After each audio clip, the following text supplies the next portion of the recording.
Welcome to the official ABA Law Student Podcast, where we talk about issues that affect law students and recent grads. From finals and graduation to the bar exam and finding a job, this show is your trusted resource for the next big step. You're listening to the Legal Talk Network. Hello and welcome to another edition of the ABA Law Student Podcast on Legal Talk Network.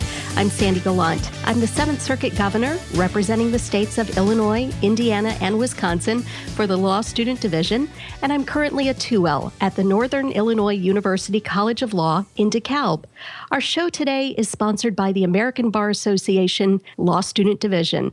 In this monthly podcast, we cover topics that are of interest to you, law students and recent graduates. We cover a variety of issues from finals to the bar exam and everything in between. We hope this show is a trusted resource for all of our listeners.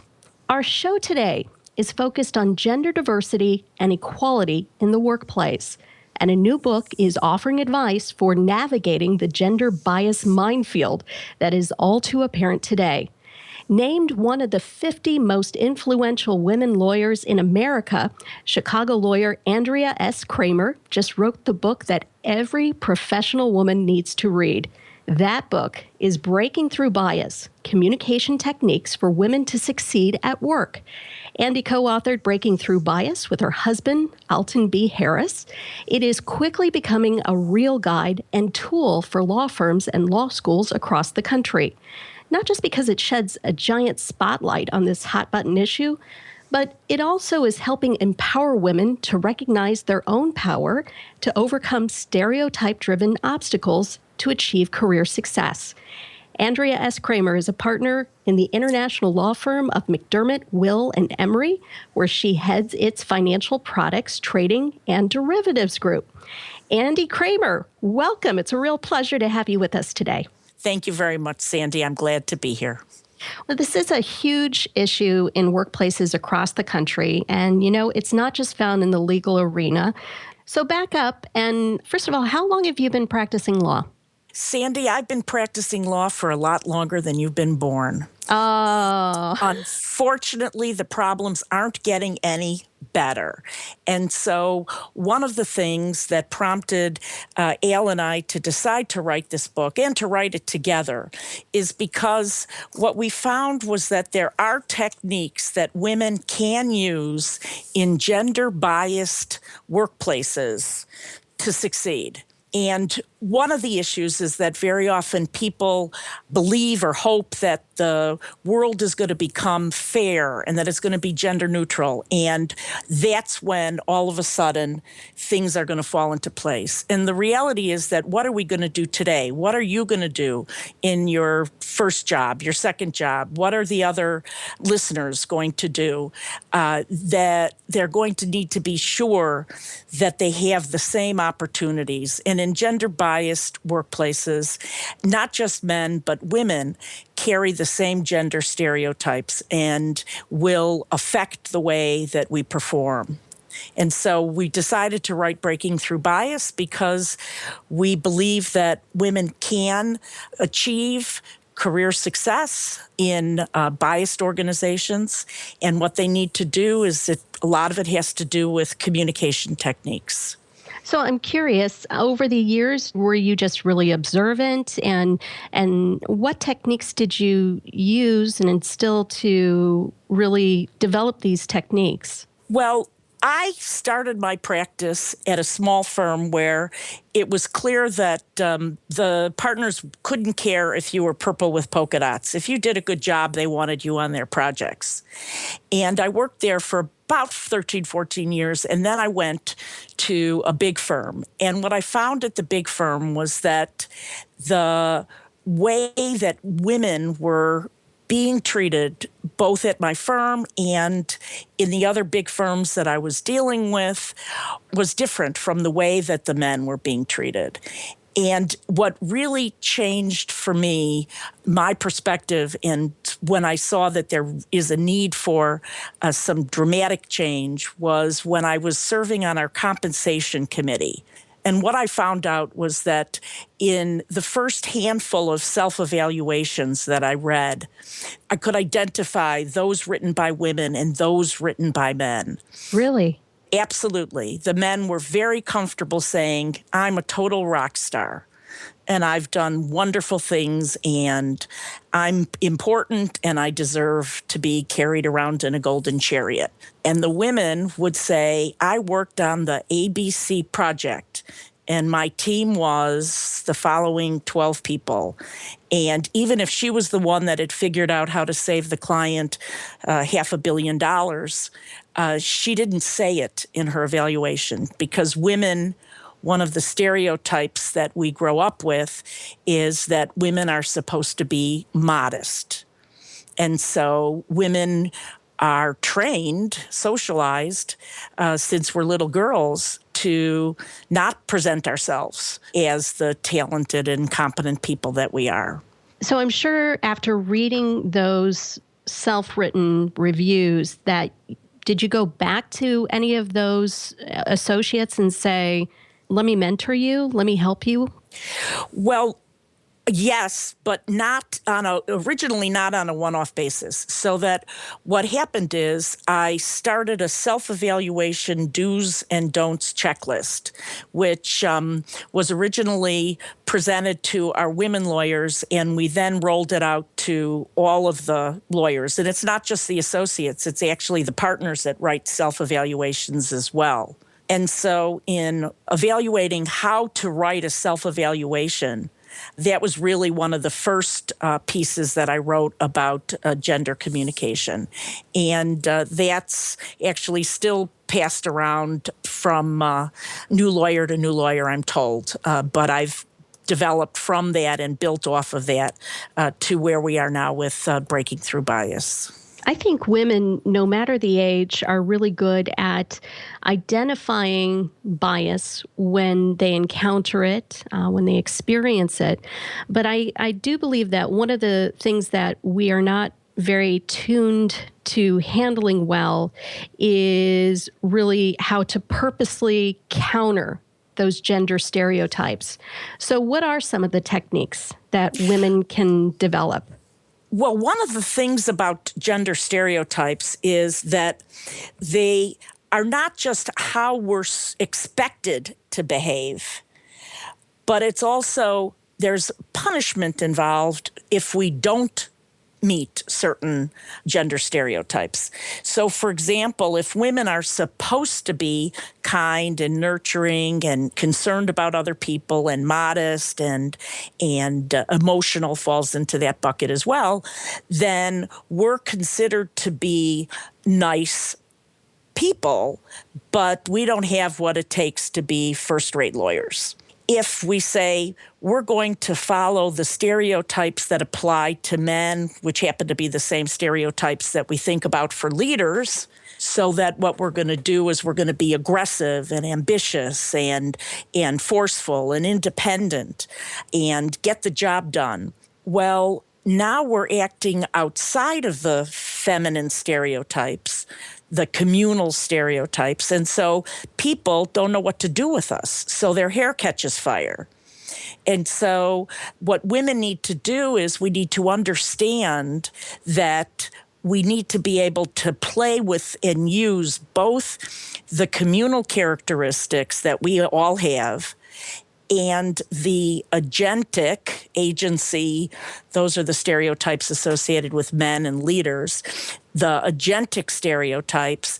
And so what we've done is we've provided techniques and ways that women can figure out when they need to dial it up or when they need to dial it down in order to be sure that they're being heard and that they are getting an opportunity to, achieve their career success or advance or advocate for themselves as well as for their clients. One of the things that you've coined is called attuned gender communication, and you and your husband break this down into 4 components. The first one being cultivate the right attitudes for career success. Absolutely. And in thinking about the communication techniques, one of the things that we realized, and then in trying to put it together for a book as opposed to articles, where the world according to me would be just fine, in a book, the research that was involved in seeing what the recent social science and academic studies show is that if we have the right attitudes, and that means grit. And I know that the ABA has spent a lot of time on the grit project and having a positive mindset, so that if we have a failure, if we don't achieve something that we want, we can dust ourselves off, pick ourselves up, and view it as a learning experience. The lawyers who can do that, male and female, are the ones that are the most successful. And adding to that, having a sense of confidence about who we are, even when we're not feeling very confident. There's a lot of recent work on having a mindset and having an ability to think about when was I powerful? When was I happy? When was I in a situation that I was enormously pleased with? And if we just think about those things, we can actually change the way we see ourselves. And at the same time, our posture and the way we hold our bodies can change our hormones, which will then allow us to appear more confident. And the very last one is to have a sense of humor. And I'm not talking about a stand-up comic kind of sense of humor, but a sense of being able to see the ridiculous or the outrageous in totally offensive things that allows us to develop a resilience and a strength to go forward. The second component, maintain high self-awareness by observing how other people react to you in different contexts. Absolutely, because one of the things that we've also found in our coaching and experience, as well as, again, with the studies, is that if a person can understand who they are and how they're being perceived by other people, then that is going to allow that woman, it applies to men as well, but it would allow her to be able to change or modify her communication technique to be sure that she's actually being heard. And so we need to know ourselves in order to then be able to communicate as effectively as possible with others. Third step is commit to impression management by making sure that the impressions you make put the spotlight on your most appropriate and effective qualities for that particular situation. Absolutely. And impression management is really an interesting topic when we deal with women, because men are very comfortable since 4 or 5 years old. If they want to be on the team of the t-ball player, they're going to have to make friends with the kid who's picking the team. And even if they don't like him or think he's not that great, they're going to pretend that he's an important person for them in order to get on the team. And women we don't grow up that way. And so we're not really trained to do that. And so women will very often say to us, that's not being authentic. I want to be who I am. Take me as I am. And that, it turns out, in the business world, if we have an ability to manage the impressions that we give other people, that's where we have a better chance of succeeding. And what if you overstep and you realize, oh, I just had a bad interaction with somebody, that didn't go so well? How do you right that wrong?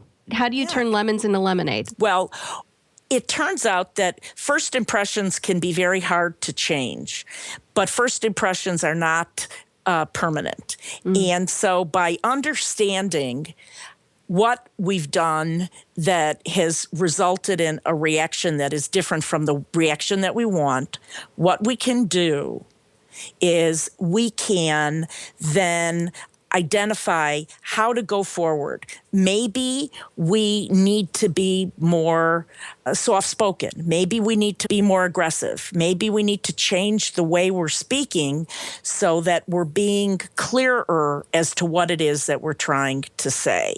So there's all sorts of different techniques, and the book is filled with suggestions depending on different situations. Okay. And this last one I thought was really interesting. Communicate to maintain the impressions you make through both verbal and nonverbal communication management, including tone, facial expressions, body language, and more.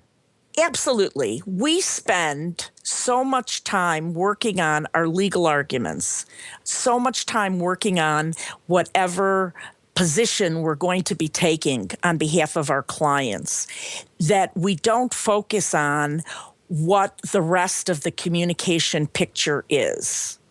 And in dealing with people, if we're talking to somebody directly, either face-to-face or like we're doing Skype, what happens is we see and pick up certain things. Well, because you can't see me and I can't see you, you could be making facial expressions that are telling me something, but I can't see them. But I can pick up your tone. I can pick up the tempo in your voice. I can pick up the volume. And so there are ways that we communicate with each other. I'll give you an example. If you're going into a meeting and you're the new lawyer, the summer lawyer, the new associate, whatever, and you're walking into this meeting, how are you going to present yourself? You want to be certain that you get to the meeting early enough that you're not going to be late and perceived as somebody who can't keep a schedule. You're going to want to pick a seat at the table where you're going to be able to show that you are an active participant. You're going to want to be sure that you shake hands with the people. There are all sorts of ways that you're going to be able to show that you're a competent and confident lawyer. In Chapter 4 of your book, you write that women must be noticed as competent, confident, and capable while not being seen as pushy, unpleasant, or socially insensitive. I'm curious if you've ever stepped into a situation where you realize you're walking a very tight rope when it comes to those type of conflicting objectives? Personally, yes. I think that happens all of the time. And it happens to women, unfortunately, all of the time. It does not happen to men. Men are allowed to have a wider range of behaviors and communication techniques in the workplace. But in dealing with a woman's situation, we refer to this as the Goldilocks Dilemma. And what it is that women are very often seen as too soft, which is I'm communal and I'm helpful and I want to please you and I always say, yes, I'll do it and I'm really nice. Or the other side, which is I've got my job to do. I'm going to do what I have to do, get out of my way. And so women, that's too hard, too soft. So what we have to do is we have to find a way to walk that line. And sometimes we're going to be able to dial it way up, and sometimes we have to dial it down. So there's some women who are going to be perceived as too agentic, too in your face. And there's some women who are just too nice and they just don't seem to have what it takes. And so the Goldilocks Dilemma is ways in which women can figure out how to be viewed as just right. Just right. Boy. And that's on us. But, I think the other part of it is it takes two to communicate. And so how can men also improve in the arena of communicating with women? There's a long way to go, but the way that the organizations are going to be fair and gender neutral is going to be when the men that control them, and many of the legal organizations are controlled by men, that the men that control them understand the business case for why gender diversity is so important. And men who are working with women have all sorts of reasons why they ought to be reading our book. It's addressed to women. It intentionally speaks to women. But the reason that Al and I decided to write it together is because we wanted men and organizations to pay attention to these communication differences.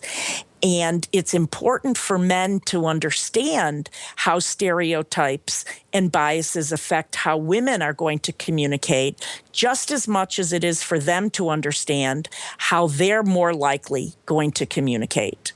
So that a man who understands that a woman might say, this may be a dumb idea, but, or I don't know if this is going to be helpful, or maybe all of the stuff that women very often will load up sentences before they tell you exactly what it is the answer is or what the right thing to do is because we don't want to be seen as too agentic.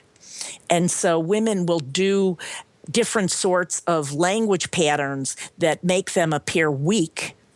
And if a man understands that she's doing that not because she does not know the answer, but because she's been socialized in a way that encourages her to say things like that, then he's going to be a better colleague, a better boss, a better client. And she needs to know that she can be more effective if she avoids those sorts of language patterns.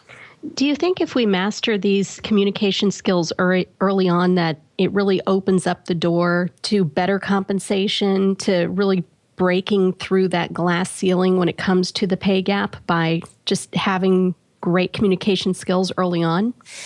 It does. It's never too early to develop the right sorts of communication techniques and skills. And in fact, just last week, Al and I were doing training at Girl Scouts Camp CEO. So we were middle school and high school girls about these same issues, obviously focusing on it from the sorts of gender bias situations that they would confront, trying to be running for president of a student council or trying to get her first part-time job. But learning these techniques are really very important. And a lot of the senior women who have made it and who have succeeded, a lot of us, we just intuitively have figured this out. But nobody's tried to take it and put it into little pieces so that it can become techniques that can be learned, which they can, as opposed to just having been born with or inherently convenient or obvious to somebody. And so we know, as Maya Angelou says, if you know better, you do better. Absolutely, and that applies to men as well as to women. So I know we have a group of law students who just recently graduated, who recently took the bar exam and who are trying to find their first jobs right now. What's the most important piece of advice that you can offer to female graduates as they prepare to launch their careers? There's a couple of things that new graduates need to be focused on. One is that their applications and their resumes are very often being vetted now by computers. So they need to understand some of the techniques about the algorithms that are involved in selecting people for jobs. This is a surprise to many new graduates who think that somehow somebody's going to be actually sitting and carefully reading their very carefully drafted resume.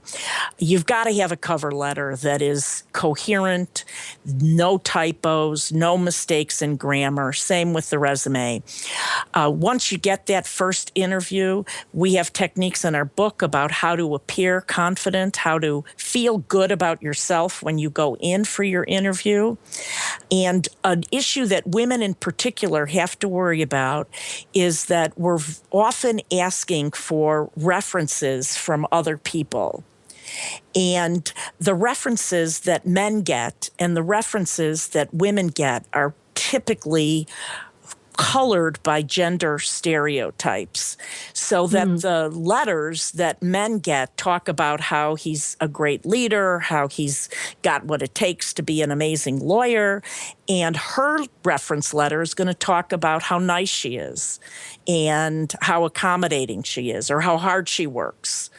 And women need to be certain that the people who are providing their references understand what the job skill sets are and why she meets those requirements, so that she can help direct them out of gender stereotype like reference letters. Great advice. Well, before we wrap up, I have just one last question. I know that some of our listeners will really want to follow up. How can they get in touch with you?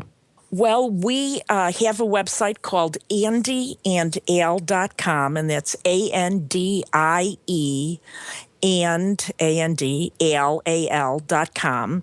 You can contact us through our website. And if you're interested in figuring out how you stack up in navigating potentially gender-biased situations, in the navigation bar at the top of our homepage, we have a quiz. And if you click on quiz, you'll be taken to a 10-question assessment. And the assessment, you answer those 10 questions, and by fairly shortly, by return email, you will get an evaluation of how you handle gender biased or potentially gender biased situations.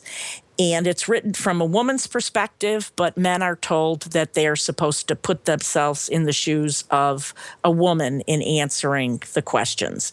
And actually, some of the most interesting comments that we've received have been from men who said that taking the assessment has really opened their eyes to situations that women face that they had never thought about before. Wow, I love it. I'm going to actually have my husband log on to that and take that quiz. Sounds like a good idea. Again, Andy's book is entitled Breaking Through Bias, Communication Techniques for Women to Succeed at Work. Attorney and author Andrea S. Kramer. It's been a great pleasure talking with you today. Thanks so much for joining us. And thank you so much, Sandy. I've enjoyed it as well. We hope you've enjoyed another episode of the ABA Law Student Podcast. We would like to encourage you to subscribe to our show on iTunes and to take a moment to rate and review us as well. You can also reach us on Twitter at ABALSD using the hashtag Law Student Podcasts. We want to hear what's on your mind. From all of us at the American Bar Association's Law Student Division and the Legal Talk Network, thanks for listening and take care, everyone. If you'd like more information about what you've heard today, please visit LegalTalkNetwork.com. Subscribe via iTunes and RSS. Find us on Twitter and Facebook, or download our free Legal Talk Network app in Google Play and iTunes. Remember, U.S. law students at ABA accredited schools can join the ABA for free. Join now at AmericanBar.org/law student. The views expressed by the participants of this program are their own and do not represent the views of, nor are they endorsed by, Legal Talk Network, its officers, directors, employees, agents, representatives, shareholders, and subsidiaries. None of the content should be considered legal advice. As always, consult a lawyer.